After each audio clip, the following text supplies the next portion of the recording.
In 2157, humanity has developed the great theory of education and gotten rid of wars, hunger, and terrorism. Earth's nature has healed, medicine has advanced enough to save people from any disease, and space traveling has become the norm. Max is traveling around the universe in his own spaceship while avoiding the calls from his family because they want him to go back to college.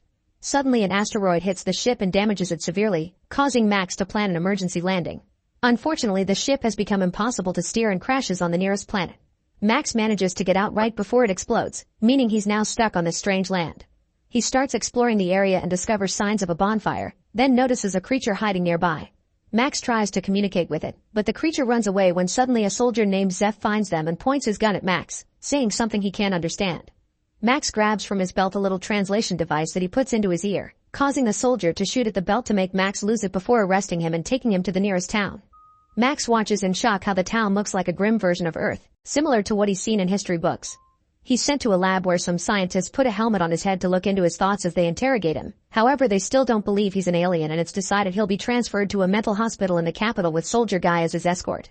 At that moment, every person in the area starts enthusiastically chanting the country's anthem, promising loyalty to the government.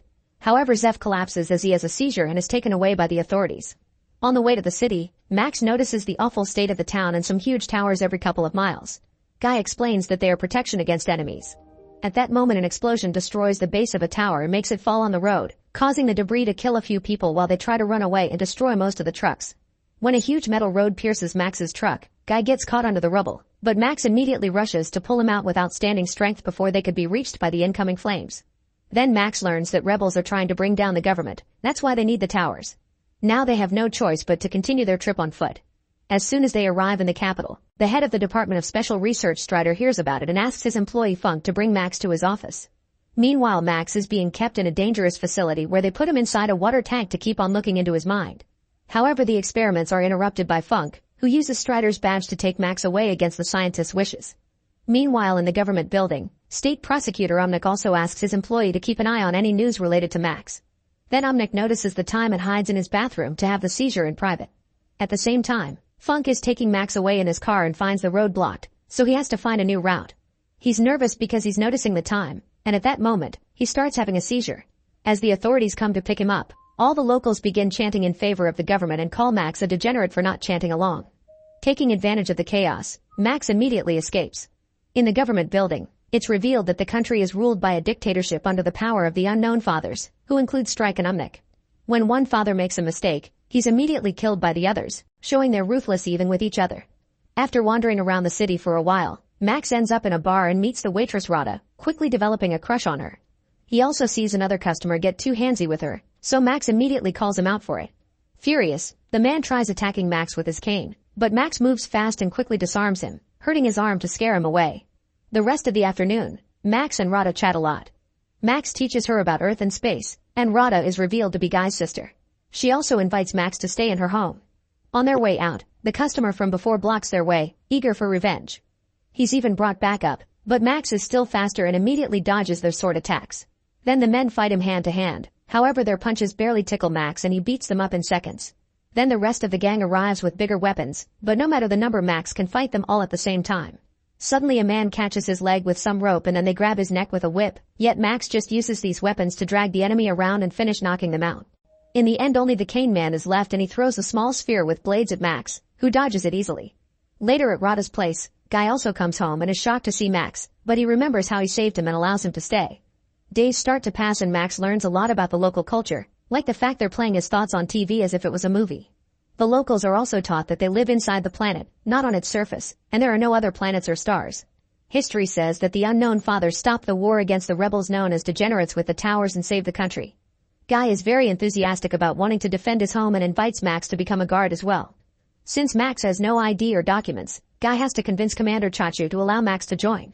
First he has to go through training, so Max learns the chant and joins mission trials, during which he must run through areas on fire and shoot at signs representing degenerates. Max is an excellent shot but his companion isn't, so Max gives him a few tips to pass the test. However, later Guy scolds him privately, telling him to never do that again because their superiors demand discipline. When they're at home, Max exercises hard while Guy asks him questions about the rule book to test his memory. Sometimes they also spar. In his free time, Max hangs out with Rada and they eventually kiss.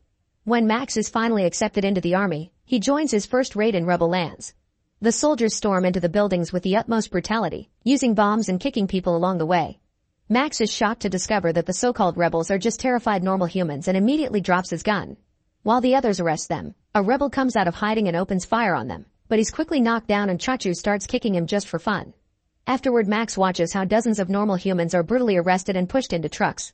Chachu asks him why he dropped his weapon and Max explains the word degenerated made him think he would see wild beasts, not just poor citizens. Chachu begins insulting the rebels and calls them trash but does admit they feel pain like everyone. However, Max explains he doesn't feel pain at all. Later, the fathers judge the rebels while flashing very hot and bright lights at them.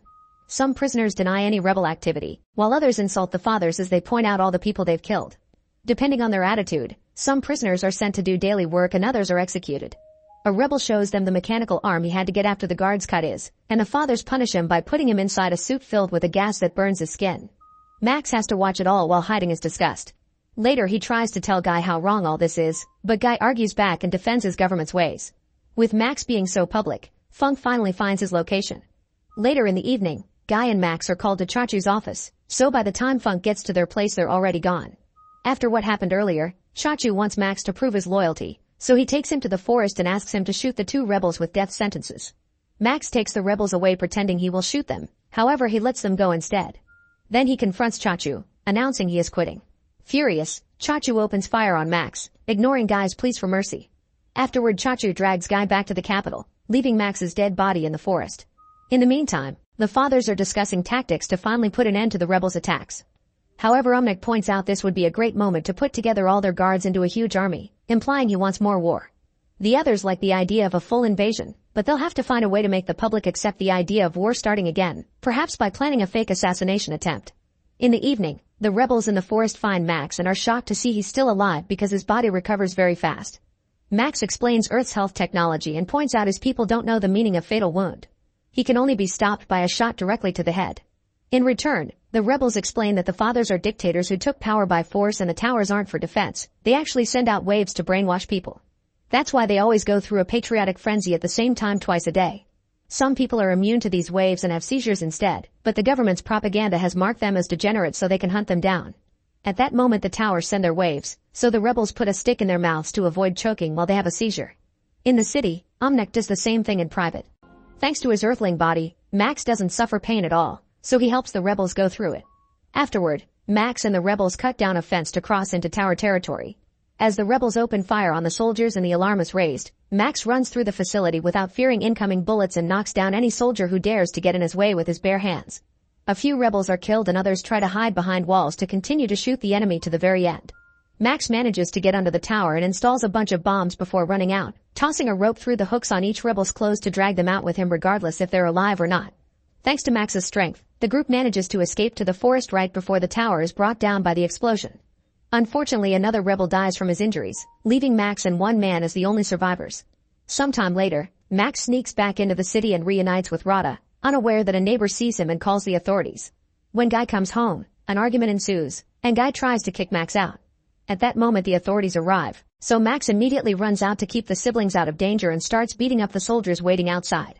He's quick and efficient, but unfortunately Chachu takes Rada hostage and Max has no choice but to surrender. Afterward, Max is thrown in jail with a bunch of prisoners, including Zeph and the guy with the metal arm. Meanwhile, Strike visits Umnik, who makes him sit on a chair so narrow that makes guests uncomfortable on purpose as subtle torture. Since Umnik is in charge of the re-education program, Strike wants him to release Max so he can study him, and they discuss a deal. However, after Strike leaves, Umnik sees Max's profile and learns he doesn't have seizures. Wanting that power for himself, Umnik orders his employee to kidnap Max and make it look like he mysteriously disappeared, and also to send Strike a message saying Max unfortunately died in action. In the morning, the prisoners are sent to the forest to clean, meaning they must pick up every weapon left by the war. Max's group suddenly sees a bunch of defense robots and immediately drops to the ground as the robots open fire, shooting in circles with no signs of stopping. The prisoners wait for the right moment to fire back, and one by one they bring down the robots until they're all destroyed. Then the group continues to search the area, and Zeph teaches Max about the creature he saw when he arrived. He says they're dangerous mutated humans and should be killed on sight or they'll be killed first. After wandering for a while, Zeph suddenly falls into a hidden hole, so Max jumps in to help him. They discover a series of underground tunnels and start walking through them until they find an old abandoned facility. After noticing a beast sneaking around in the shadows, they turn on the power and find some old equipment. While they get distracted looking into some lenses that show them the desert, the beast uses the chance to run out, and Max tells Zeph not to shoot it. As the duo is horrified to notice human bones on the ground, the beast damages the equipment to cut the power before attacking. The beast manages to get Zeph in a very strong hold, ready to bite him off. However, Max is strong enough to fight it with his bare hands. After lots of struggle, he knocks the beast down, saving Zeph just in time. Later, while Zeph is sleeping, Max takes off the ropes and lets the beast run away. Zeph scolds him for it, but Max explains these beings aren't animals. The next morning, Max and Zeph reunite with Metal Arm Guy and continue to search the area. Among the trees they find a small red tank stuck in a bunch of vines, and when they try to come closer, they're attacked by a black tank that moves freely. The group runs to hide behind the trees and tries to open fire, but their shots don't do anything to the tanks.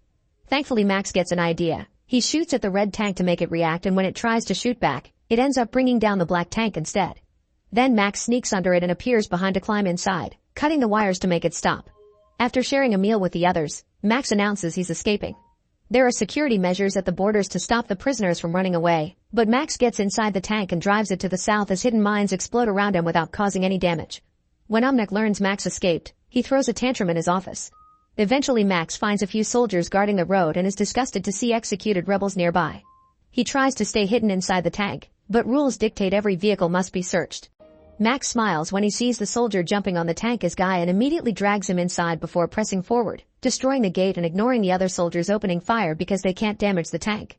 As they cross unknown lands, Guy is furious because they may be executed for this and tries to escape, but Max keeps him in the tank and promises him a much better life. Make sure to subscribe and turn on notifications so you can watch more videos like this. Thanks for watching.